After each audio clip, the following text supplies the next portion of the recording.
this afternoon I'm going to talk to you a little more about mirror quality. This is going to be a technical talk about mirror quality. Some parts of it get a little advanced, and don't be discouraged if you can't follow it all. Just follow what you can, get tidbits out of it. There's lots of little pieces of this that I think you'll find very informative. I'm hoping that I put this all in a conversational way and that you will get the most out of it. Last year I talked to you about mirror quality from the point of view of an amateur making a mirror. That you're familiar with what the focal knife edge test is, you know what the paraboloidal donut looks like, you know how to take your knife edge reading versus zone, and you end up with a table of numbers. So last year we told you what to do with that table of numbers.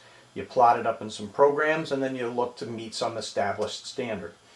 So I'm just going to recap a little of that for you first because I need that information, I need it fresh in your mind in order to proceed with today's talk. So just bear with me for a few minutes. I'm going to review the established standards for a good mirror, most common ways to meet the standard, and so on. And then after that, I'm going to go on to discuss a different set of quality terms that you may encounter. You're more apt to encounter these terms if you're either going to buy a mirror or going to sell a mirror, or you want to specify your mirror in some way so you can communicate it to someone else.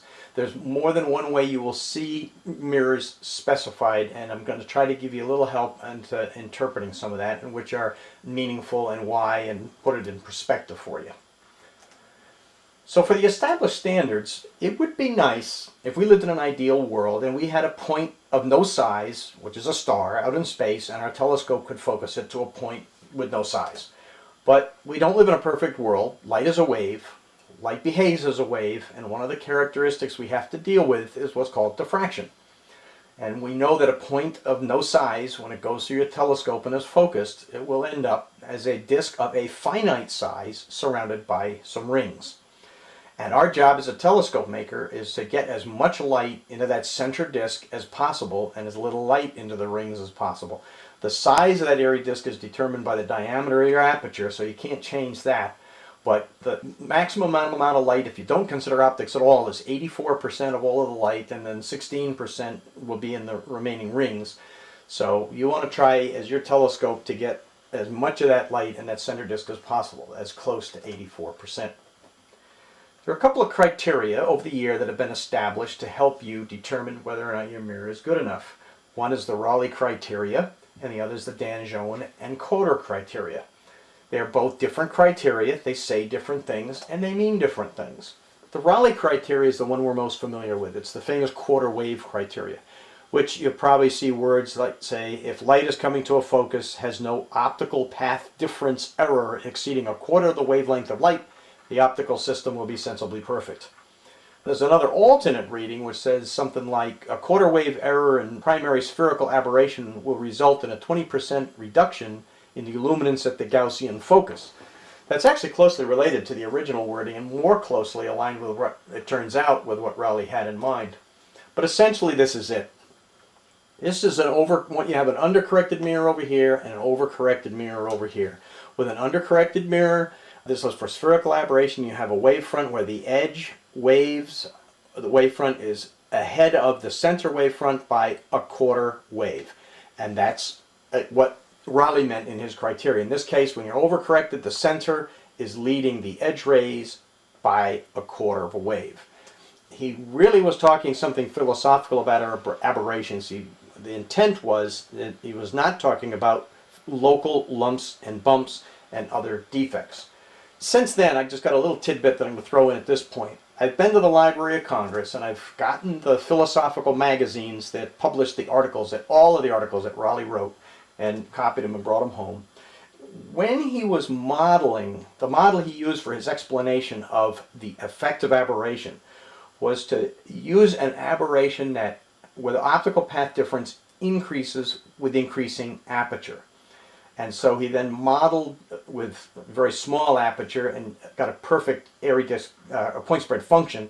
Then he increased the aperture till the optical path difference at the edge was a quarter wave different than the center, and then he resolved those equations.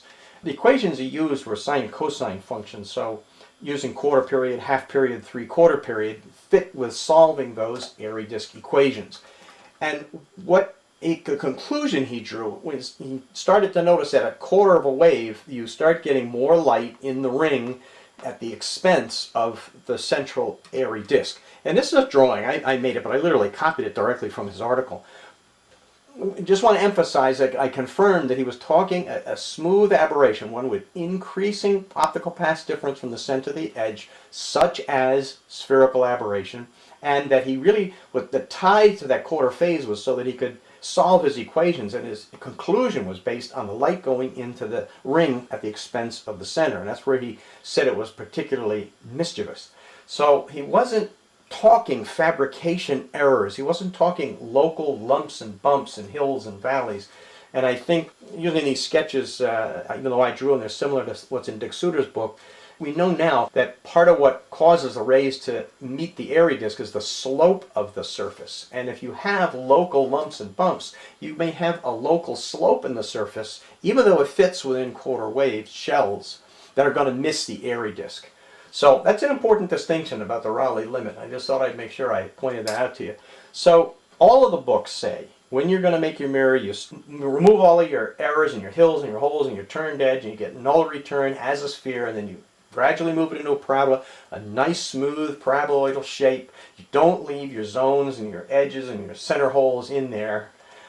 And this is a curve. I showed this curve last time where it's wave rating versus amount of light in the airy disk.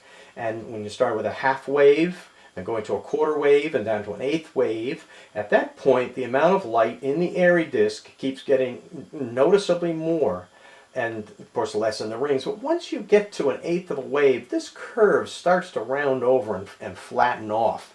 And just expanding that upper corner, we then kind of put that by the time you get to a tenth of a wave, you've almost got 82% of the light in the airy disk, and ideal optics is 84.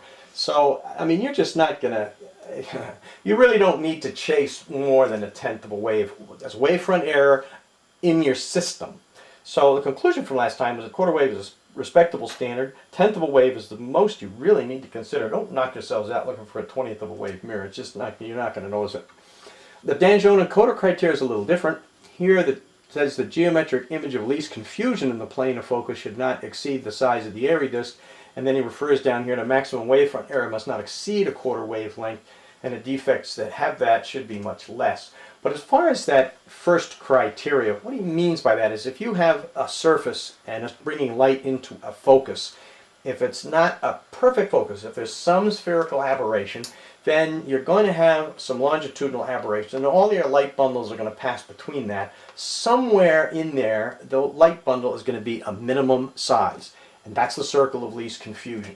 And if that circle of least confusion is smaller than the airy disk, then you've got yourself a good enough telescope. There's about 3 methods I discussed last time, but there's only 2 I'm going to review this time. One is Texero's method.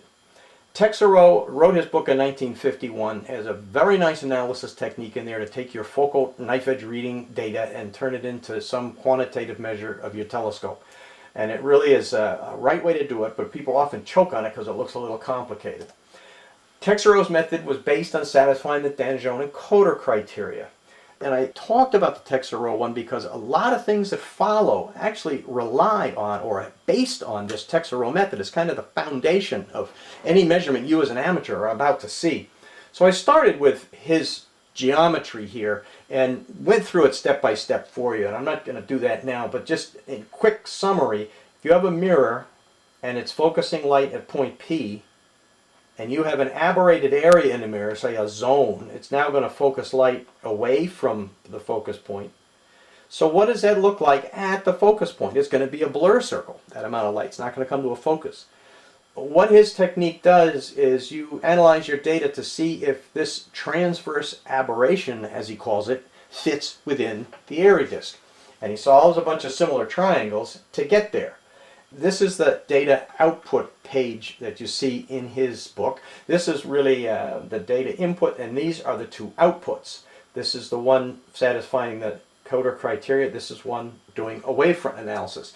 So in the data sheet, really, it's much easier than it seems. And these first sets of rows up here, all the way down to here, are just boilerplate information about your zones and your measurements, and all your calculations are really just done down in these 2 or 3 rows. Now these days we can model all that in a Excel spreadsheet. I turned mine into columns when I did it, so I kind of flipped it, but nevertheless it can all be done in Excel. And then when you plot his second to last row there, you get your transverse aberration at those measured points, and he's showing in this case that all of the measured points are within the area disk. You're comparing your transverse aberration to the area disk, which is 1, so that it becomes the area disk diameter and everything fits within that.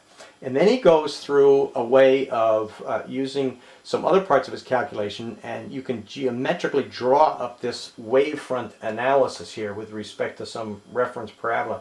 This is the actual wavefront shape, and this then becomes the maximum wavefront error that you can read directly off of that chart. I then talked a little about the Mills-LaCroix method, which is a modernization of Texero's idea. Really what Mills-LaCroix did was say, well look, instead of taking your knife edge measurements and finding out what the transverse aberration is and then seeing where it fits, why don't we set the limit of that transverse aberration at the radius of the area disk and then find the knife edge reading that gets you there. And by doing that, you end up with a boundary that you can have as a plus boundary or a minus boundary, which is really these 4 fairly common terms. If you start out with a mirror that's parabolic and nice and smooth, remember we've got all our edges and holes and everything out of it. These days we have Excel, so we can make up these nice, very simple spreadsheets. He didn't have that when he wrote the article. He did it all manually, mechanically, but it's so easy now with Excel. You can do this yourself. It's really simple. You got your zone, you got what your knife edge readings are supposed to be, you've got what your measured readings is, plus some kind of a constant that you got to point to. And then this is, you calculate your error over here, because here you got your ideal plus your error and your ideal minus your error. And when you do, you end up with an output that looks something like this. This is what your knife edge readings should be based on the mirror zone.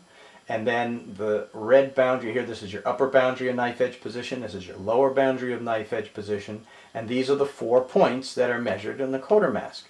Now in this particular presentation, you can see how the resolution gets a little tight up here. The scale of the graph is pretty much dominated by the height of the parabola. If you're doing an F4 or F5, I'm going to tell you that these lines get so close together that you really can't resolve where your measured points are within that. A good presentation also is to, instead of plotting knife edge reading, plot the difference between your knife edge reading and the ideal. In other words, you're subtracting out this parabolic shape of what your knife edge readings are supposed to be. It gives you a much simpler column of numbers and a presentation that looks more like this, where the horizontal line represents what your knife edge readings ought to be. Your difference always ought to be 0. So these then become differences. So you get much greater resolution here and much better ability to see where your mirror errors are according to the knife edges. Now, there was also an article by Robert Follett in Telescope Making Magazine 33, and as part of that article came up with some enhancements to this Mills-LaCroix method. And with making just a couple of additional columns, you can plot Texero's transverse analysis plot.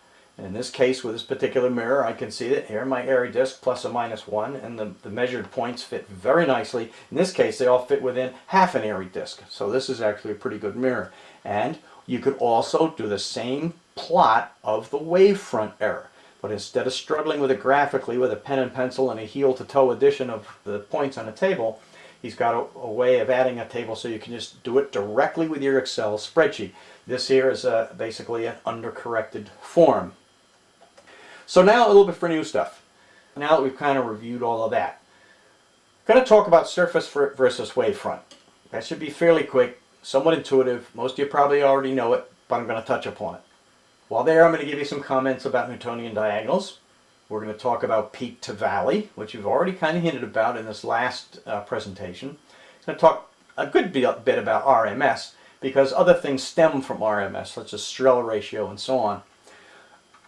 Surface versus wavefront.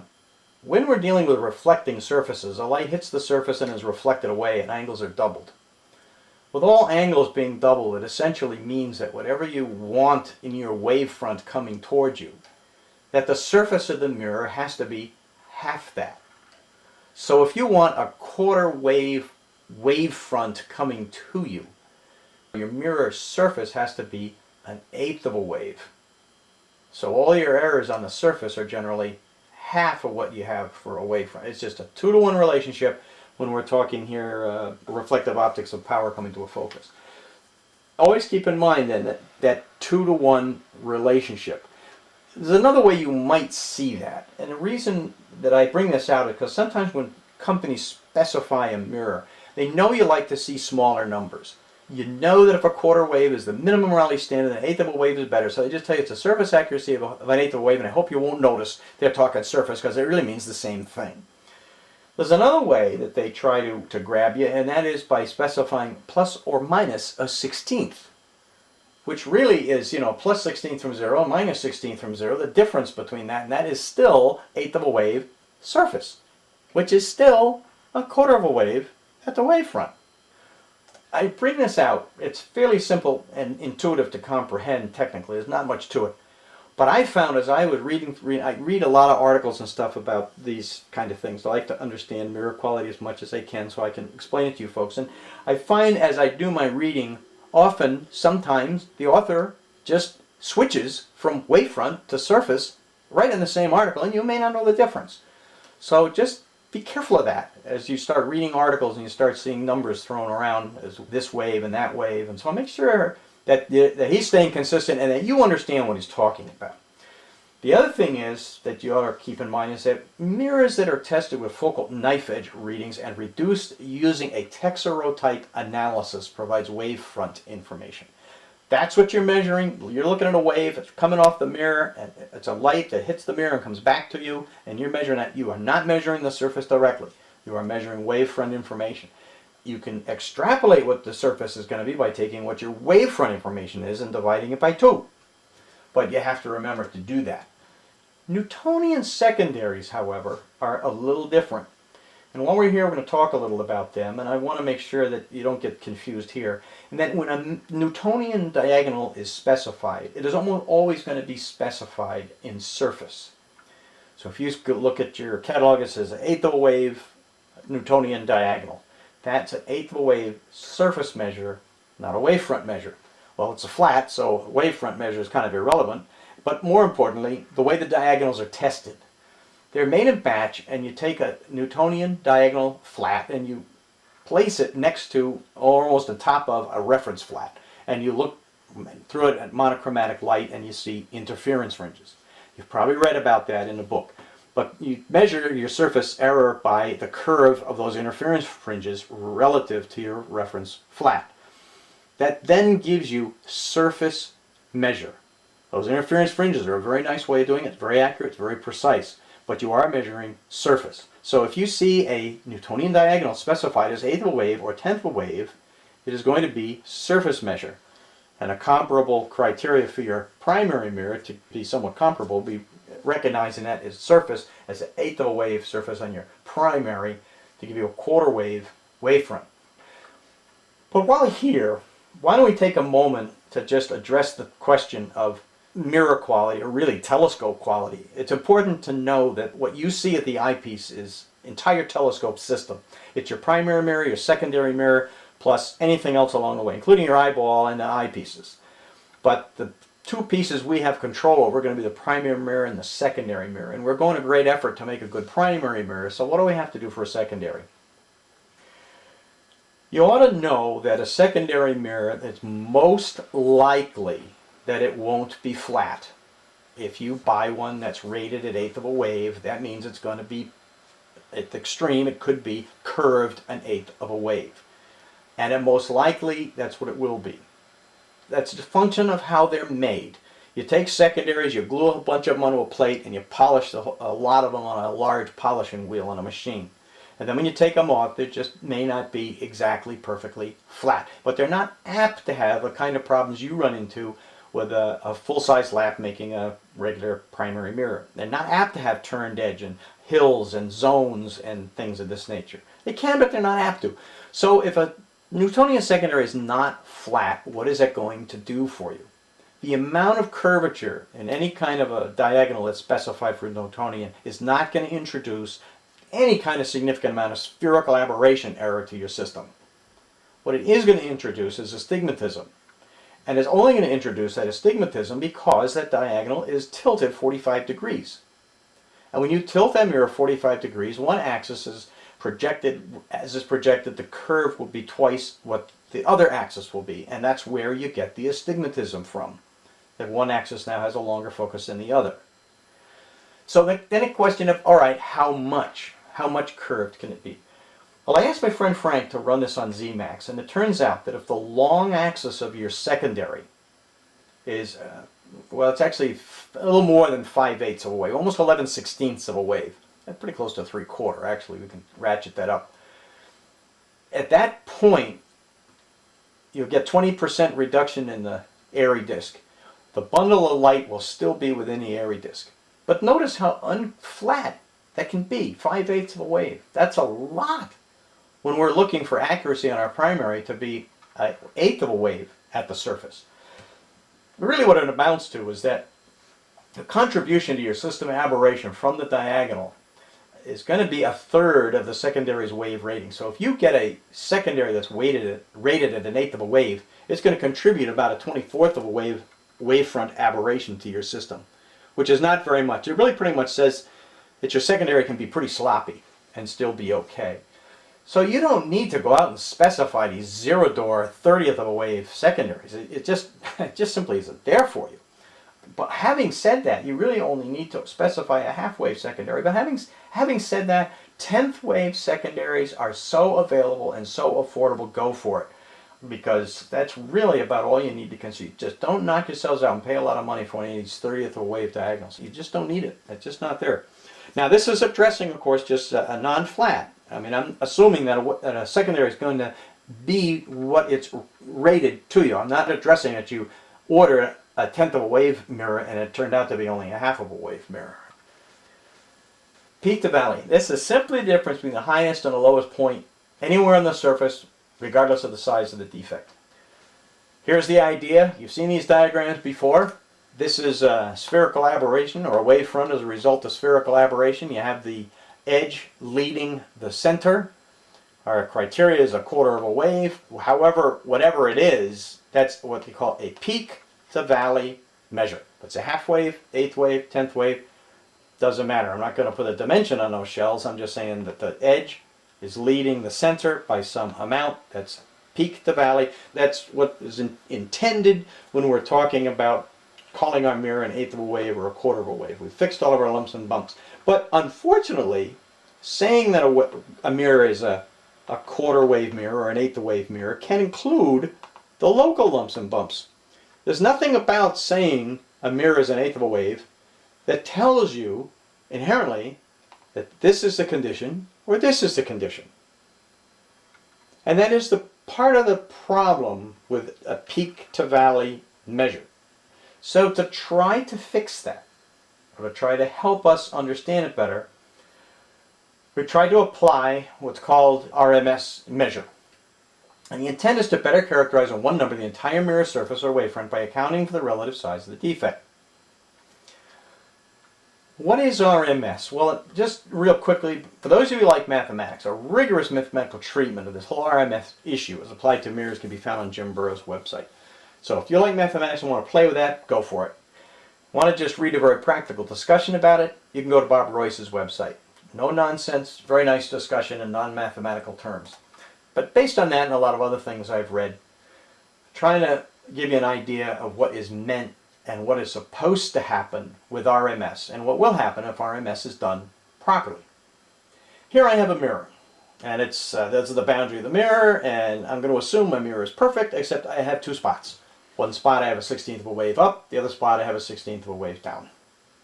That would be an eighth of a wave surface peak to valley mirror.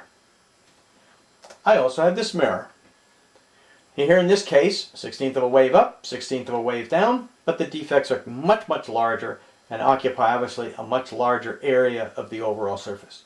Still specified an eighth of a wave mirror because my peak to valley is an eighth of a wave. It's plus 16 and minus 16. Which mirror is going to perform better for me? Well, the other mirror more than likely, isn't it? Because the defects are smaller. But yet, as I rate each one as an eighth of a wave surface, you're not going to know that difference. So the RMS is supposed to fix this for us and help us. Does this ever happen in real life? Yeah, it does. Here's a mirror that I tested. You got a local spot here, and another local spot here, and some kind of a zone over here, and a floppy edge over here.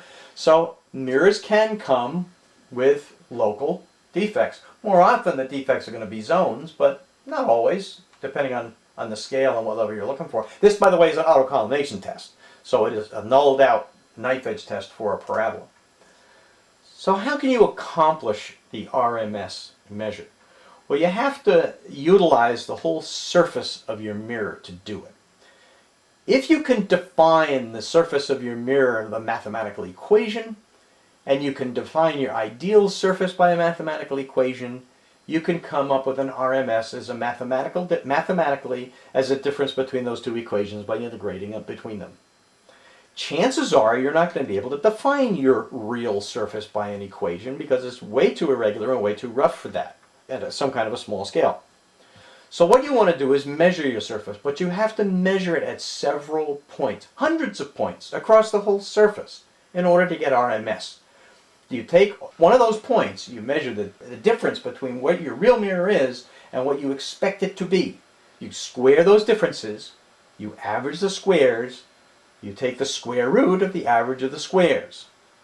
Some of you that have had a little experience with statistics probably recognize that as the same technique for coming up with standard deviation. Standard deviation is a way of coming up with a way of standardizing the variation of a population of random variables. And random variables generally fall into a bell curve. For example, the height of all of you in this room. If I were to take all of your heights, get an average height, then get each one of your differences from that average height, both the plus and the minus, square all those differences, average the squares, take the square root, I would come up with a standard deviation from the mean of the heights of the people in this room. And all of the heights and all of those differences would fit within the bell curve, assuming that it's random.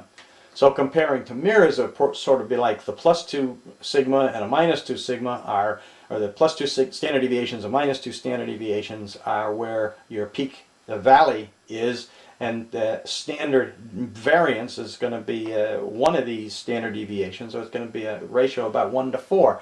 By looking at it that way, you can get an idea that RMS measure is going to be smaller by almost 4. It's not quite, because we're not dealing with random variables, but it's going to be a much smaller number than a peak to valley number. So for RMS to provide its potential, the mirror surface should be sampled at equal, preferably small increments of area across the entire surface. And folks, you need an instrument capable of doing that. And the only one really these days that's capable that we may have any access to would be an interferometer. But this is what's meant by it. Here is the surface of your mirror, and you take and each one of these points represents some equal amount of area.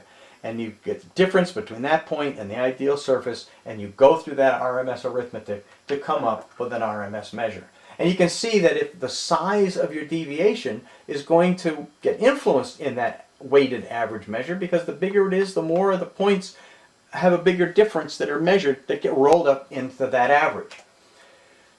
This is an interferogram of one of my mirrors. It's a zygo interferogram of my 6-inch f12 mirror compared to an ideal sphere.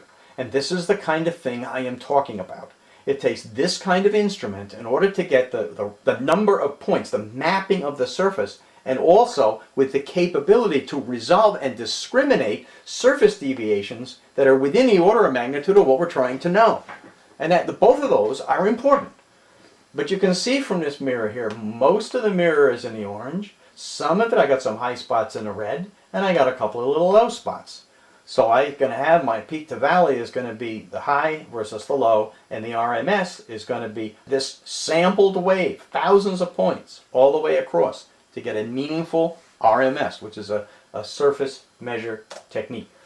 So the mathematical principles show that RMS has the potential to improve it by taking into account the area, but keep in mind that there's no RMS standard that's ever been established or universally accepted. In other words, what's a good RMS number?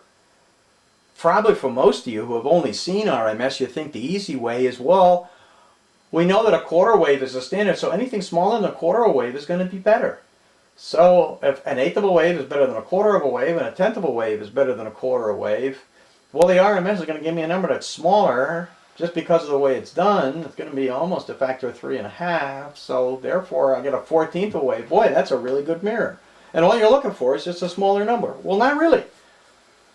In order for that RMS to be telling you what it's promising to tell you, which is that whether or not your whole surface it could be characterized by the peak to valley, your RMS has got to give you something different than what the peak to valley information is giving you. Let me just give you a little bit of guidance on that, for example.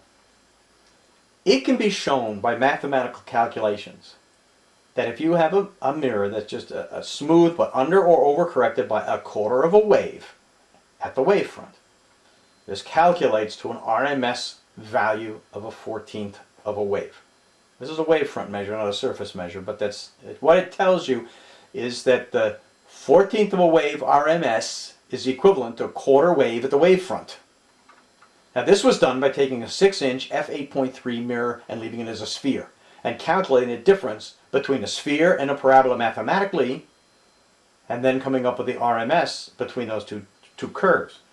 Well, let me show you a little more of what I mean by that. This is a parabola. This is the center of the mirror and this is the edge. This is half of your mirror's profile. I'm going to superimpose upon that a sphere. You see the sphere in the red line. This is the closest fitting sphere to this parabola, has the closest center of curvature. The sphere happens to intersect the parabola in two places. Now I can mathematically subtract out the parabola. Or if you want to think of it physically, I can consider this black line a string and I'm going to grab the two ends of it, I'm going to pull it straight and hold it horizontally. But that would be the same thing as subtracting out the parabola mathematically. I end up with a black line, a horizontal straight line. The red line stays the same with respect to it, and I get a curve that looks something like this. Again, this is center to the edge of the mirror. It's half the mirror. Now that is a little bit crushed, so I can expand the scale, and I get a curve that looks something like this. And since I'm playing with mathematics, I can take this reference line, I can either move it to the top or move it to the bottom. If I move it to the bottom, then my undercorrected profile looks like that with respect to the parabola. If you were to get a commercial mirror output, chances are in a data sheet, if it shows you a surface or wavefront profile, that's the way it's going to look. With a line at the bottom, and this is going to be the undercorrected form. There are some programs you can download from the internet where you can put in your knife edge values and you're going to get, among other things, a surface profile. This is the way it's going to look if it's undercorrected. It may not be pure because you may have some lumps and bumps in there, but that's the undercorrected form. That's the difference between the circle and the parabola. And now that I can express those that way, I can define those two by mathematical equations and I can come up with mathematically pure RMS between a sphere and a parabola. Oh, okay, I got to also say that now when you're starting with your sphere, now you're going to parabolize this mirror. So you're going to execute your parabolizing strokes and you're going to start going through a series of ellipses. The shape is going to stay the same, but the heights are going to be different. And this is going to get shallower and shallower, but the same general shape until you get to a parabola. Then if you start overcorrecting it, then you're going to start going the other way. This is straight out of the ATM books in the 1930s. You can find those diagrams in ATM 1. But then if I take all of these lines away, leave only the bottom one, and then take the reference line and move this on top of the reference line, I end up with this overcorrected profile. That's really a mirror image and a negative of the undercorrected profile. Remember this shape. You're going to see it again, and remember the undercorrected profile. You're going to see that again. But it's because of those shapes that they came up with this mathematical understanding between RMS, and that relationship is 3.5. That the difference between a purely undercorrected quarter of a wave, the difference between those is 3.5. So, if your RMS denominator is 3.5 times the peak to valley denominator, then the peak to valley rating is predominantly under or over correction. Oh, that's good news, but you need both the peak to valley and the RMS to really kind of understand that. If your mirror is over or undercorrected, then the ratio is going to be different than 3.5. If your RMS is telling you something different than what your peak to valley is telling you. If the RMS and the peak to valley are a factor of 3.5 apart, the RMS isn't telling you anything different than the peak to valley is telling you. That's part of this message. But just to show the potential here, Jim Burrows did a calculation where he modeled a mirror with a raised center at 20% and a raised edge at 20%, both of them with eighth of a wave surface errors, and he ran the calculation for the RMS, and he found that the center mirror is a 20th of a wave and a high edge mirror is an eighth of a wave, illustrating that according to mathematics, you are going to like the high center mirror better than you're going to like the high edge mirror. This one's going to perform better for you because it is a lower number. But again, we still don't know what number is a good RMS number. Now that I told you what RMS is supposed to do and how it's supposed to help you, there's a fair amount you really kind of have to be a little mindful of when you see an RMS number. And one thing is, how was it obtained? RMS is a statistical method to find the weighted average deviation from a reference surface. A data set should include a statistically significant number of points, which usually means many, hundreds if not thousands, to get a reading that's meaningful. The data set should be a mapping of the surface, the entire surface. And it should be measuring surface deviation or wavefront deviation. Focal knife edge readings are the wrong stuff and too few to get what RMS is supposed to be doing for you. But just watch out for what it's not giving you all of what you think it's going to give you. Well, focal knife edge readings have to be converted to wavefront errors or surface errors and integrated somehow into a 3D by rotating about the axis. This is not getting it into a surface wave or wavefront. We can do that, but rotating about the axis, that's not an easy job. I don't know if that's done. I think what's probably more common is that you end up with a wave profile and an ideal profile, and you're ending up with an RMS as a difference between those two profiles in 2 dimensions. This is not, and even if you did spin it somehow in 3 dimensions in your algorithm, it's just not going to account for any local defects or anything. It's just going to make a gross assumption that where you've sampled, if your knife edge reading is the same as a circular revolution around your mirror. The measurement also with focal knife edge measurements is that measurement errors, which are quite notorious in focal readings, they're going to be included and rolled in with your surface errors, and it may not be possible to distinguish the difference. We're going to touch upon all of this. But here, for example, is a mirror surface, and you take on about 4 or 5 knife edge readings. That's it. You've got a sample. It's not the same thing as what I showed you before. Even if you rotate the mirror and take knife edge readings of several axes across and then do your averaging, you still don't have an equal area sampling. This point here represents a much smaller area. This one here represents a much larger area. That's a very biased way. So now let's look at some examples here. This is an output sheet from a mirror that I found for sale on eBay. Up at the top, it gives you your optical diameter and your radius of curvature and the focal ratio and all your boilerplate stuff. And then you got your zone reading, or your zone 1 through 6, and you have your zone radius, then what your ideal reading is going to be, what your average reading is going to be, or was when you took your knife edge readings, and your difference. So this whole output for this mirror for sale was done with knife edge readings. It wasn't done with an interferometer. And what do we have for outputs down here? We have this wave error profile, looks very nice. And we have down here in the bottom our wavefront peak to valley and our wavefront RMS and our Strehl ratio, which we will get to. So the first thing I did was take those knife edge readings and I put them in my Excel spreadsheet for Mills LaCroix. And then using the enhancement by Robert Follett, I produced this wavefront plot. Now notice this is above the axis and not below the axis. And you're going to say, well, that doesn't look very much like the wavefront profile I just saw on that other output. But if I choose my scale differently and then compress it and then compare the two, I'd say they look pretty darn near the same. That curve looks awful the same to me.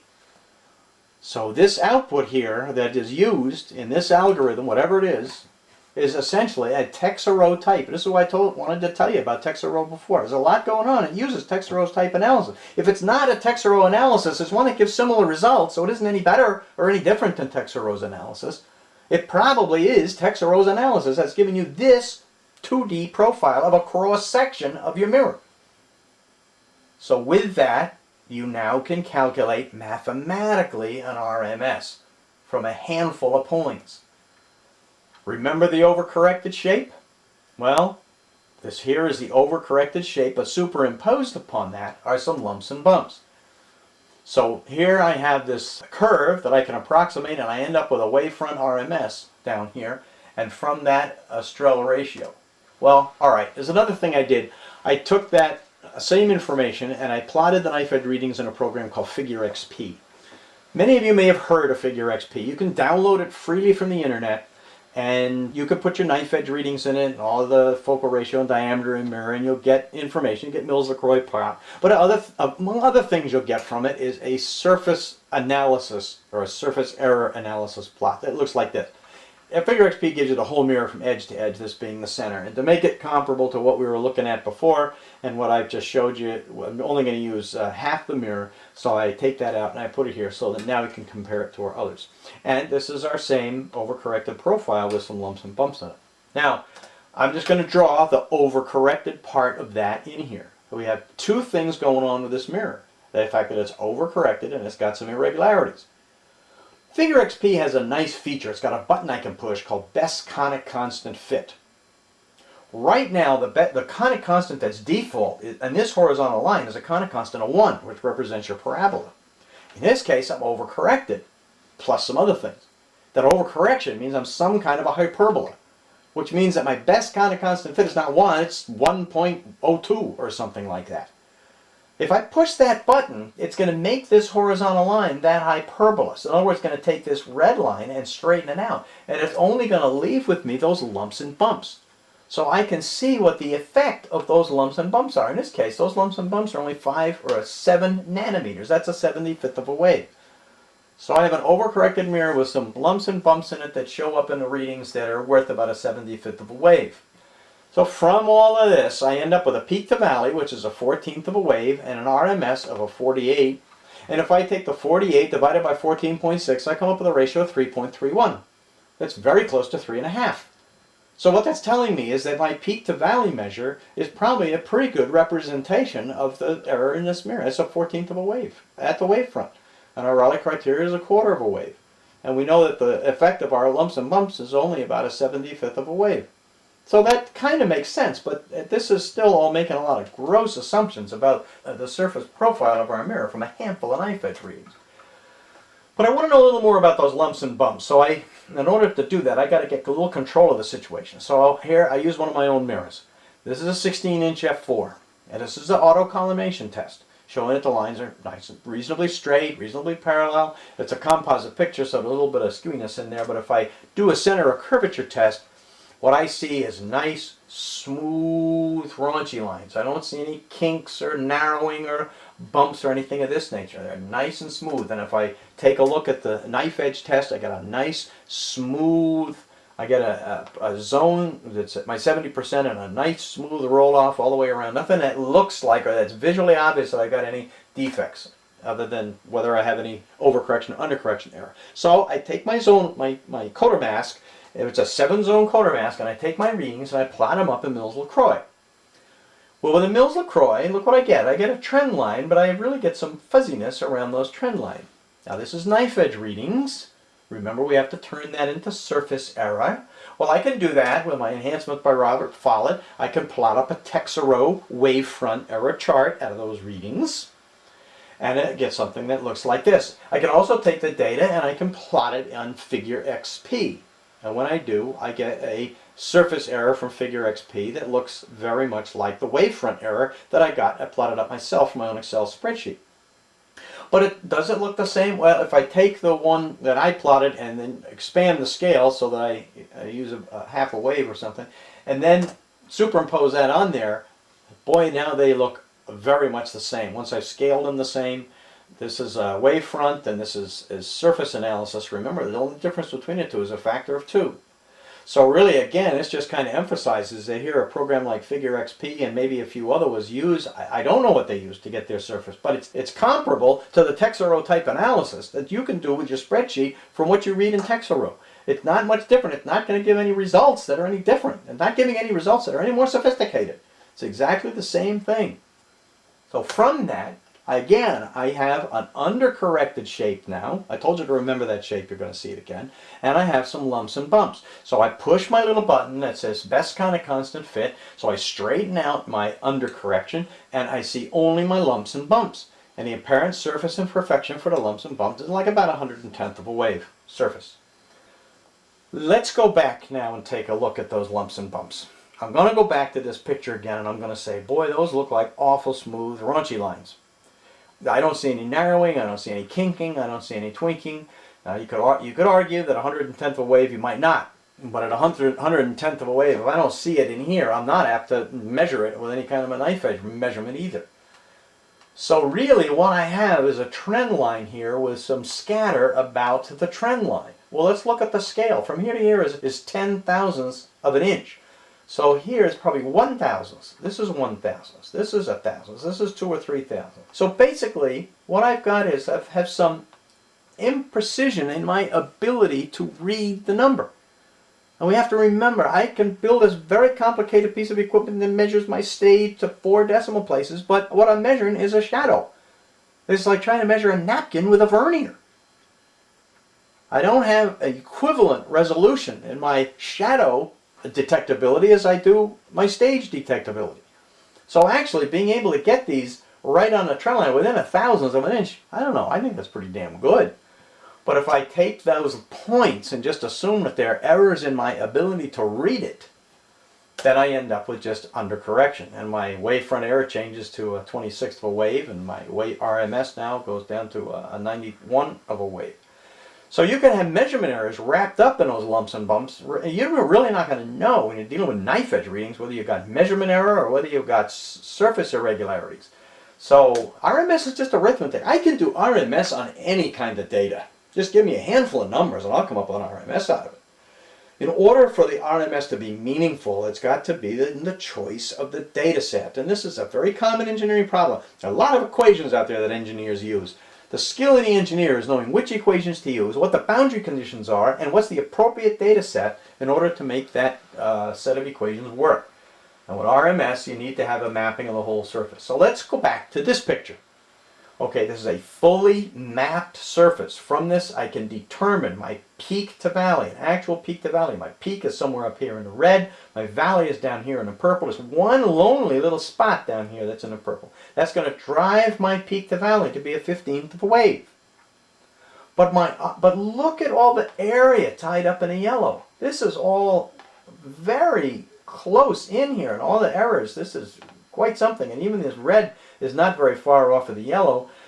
That's going to roll up in my average of my surface, but I need to get my whole surface to do it. The RMS is 110th of a wave. The ratio between 110 and 15 is 7.3. It's not 3.5 anymore. In other words, my RMS is a lot smaller than my peak to valley, telling me that my peak to valley is being driven by a couple of local conditions, that my mirror is going to perform a lot better than what my peak to valley number suggests it is going to. But you need to have this kind of a tool and this kind of resolution in order to sort that out, in order to find it. Okay? So conclusion about RMS. It has the potential of proving an improved characterization, provide the correct data set is used. If RMS is 3.5 times the peak to valley, the RMS may not give you much new information about your mirror. If it's different to 3.5, the deviated area may be large enough to affect the image. How much? There's no standard. Be very careful of RMS from focal readings. The RMS, it's interesting, may tell you something, but it's not going to tell you all of what is hoped for out of the RMS concept. Strehl ratio. Strehl ratio, I'm going to do this real quick. It's the ratio of intensity of the peak of the diffraction pattern to an aberrated image compared to the intensity at peak at an unaberrated image. Strehl ratio, therefore, is going to range from 0 to 1. 1 being a perfect mirror. Here's the point spread function. Here's my airy disk. Here are my rings. This is perfect optics. Here is my point spread function of my aberrated optic, and some light is going into rings. The Strehl ratio is just the height of this divided by the height of that. If the aberrated image of my telescope gets close and close to the ideal, the higher that number is going to be. It's going to approach 1. So Strehl ratio gives you a very intuitive number. It gives you, because it's going to approach 1, I get a 0.8, a 0.92, a 0.95. I can be a new person to this whole thing and see a Strehl number, and I can say, well, look, ideal is 1, and then 0.97, that's very close to the ideal. It's the closest I need to get. Strehl ratio is based on some very complex wave theory.